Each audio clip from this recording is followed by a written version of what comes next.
Hey, what's up, YouTube fans? So what I wanted to talk about in this video, right, is one of the worst arguments, right, made for the resurrection of Jesus, right? So this is something that's commonly repeated as being like compelling evidence is that there were supposedly over 500 witnesses to Jesus, to the resurrected Jesus, right? That like back in ancient times, right? That we supposedly have over 500 witnesses. And this is a commonly repeated thing, right? That's like presented as this like really compelling argument. And I even so this is what's prompting the video. Is I was just seeing this meme made by some creationist that it shows like a drawing of evolution, and it says 0 witnesses. And then it shows resurrected Jesus, and it says over 500 witnesses. But okay, so this is an embarrassingly bad argument because we don't have the written testimonies of the vast majority of these imaginary witnesses, nor do we even have written down like what are their individual names, right?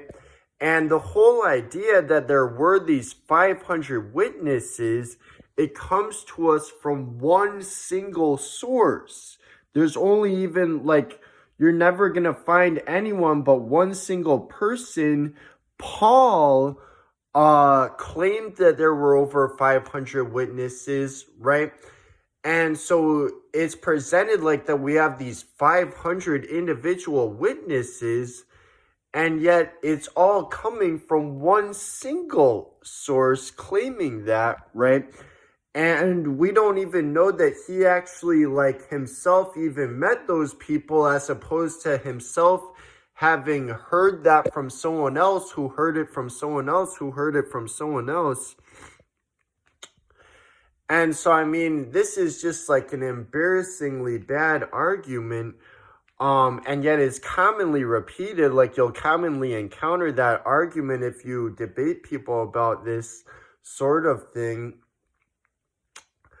And I mean, furthermore, next what someone might go to is like, oh, well, we have Matthew, Mark, Luke, and John, and Peter, and Paul. But so with Matthew, Mark, Luke, and John, right, in the texts themselves, right, the texts that are commonly attributed to Matthew, Mark, Luke, and John, the texts themselves never say who it is that's the author, right? They're internally anonymous. None of them even claim to be eyewitnesses. And the reason why it's commonly assumed that it was them who wrote that is because in the Bible, which compiled these together, it says the gospel according to Matthew, the gospel according to Mark, etc., right? So this was more, not only are they internally anonymous, all of the earliest known instances of someone referencing these gospels, the names were not known to be attached, right? So Justin Martyr is the first known to quote these gospels, yet he never, said, he never named them. And the earliest historical source we have who quoted these and had the names attached, saying, like, claiming that this is the names of the people, it was Irenaeus around the year 180 AD. So that's towards the end of the 2nd century. This is how late that is. Irenaeus wasn't even born until after Matthew, Mark, Luke, and John were already all dead, right?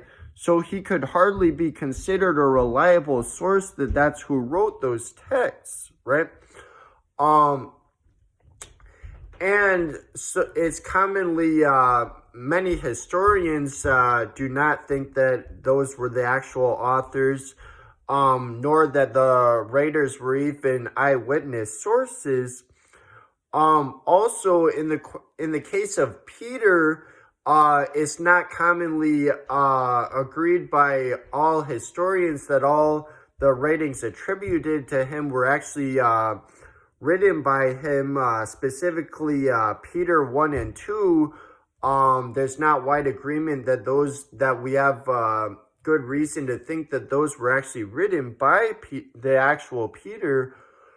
And so, but most of all, what's the most embarrassingly bad argument is the whole 500 witnesses claim. That's completely unsupported by the historical evidence. You won't even find anyone aside from Paul claiming that there were 500 witnesses, right? And we don't have the individual testimonies or even names of the vast majority of these imaginary witnesses, right, is completely unsupported by historical evidence. All right, that's all for now. See you guys.